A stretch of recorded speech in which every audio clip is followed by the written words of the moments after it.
Building a gaming PC is great, but not everyone wants a giant tower below their desk. That's where the Fermion comes in, with a smaller chassis that still packs a punch. At the heart of the build is an Intel Core i3-4160. With a pair of Haswell cores running at 3.6 GHz, you've got plenty of power for gaming, and with hyperthreading, this works like a quad-core chip.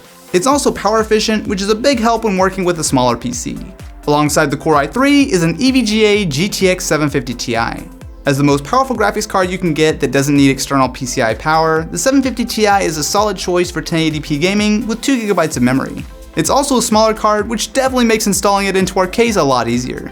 For the motherboard, the Fermion is using an MSI B85i. This is a Mini-ITX board that still has all the features we need, like USB 3.0, SATA 3, and nicely laid out connections, making it easy to work with. On the memory side of things, we have 8 GB of crucial Ballistix support.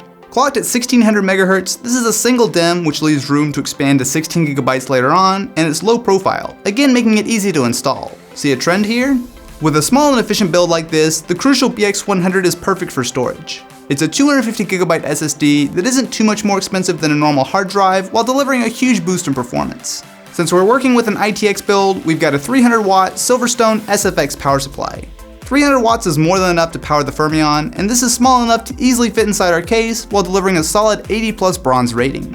The final piece of the build is the Silverstone RVZ01, also known as the Raven Z. This is capable of packing all of our hardware into a 14-liter case that isn't that much bigger than a console.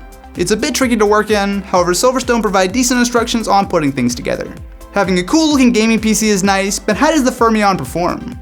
Load up Grand Theft Auto 5 and things are playable on normal settings at 1080p at 49.6 frames per second.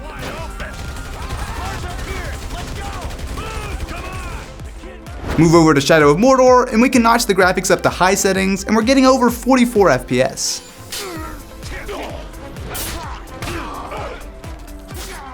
With Metro Last Light Redux, we're also able to run things on high at 1080p at a solid 57 frames per second.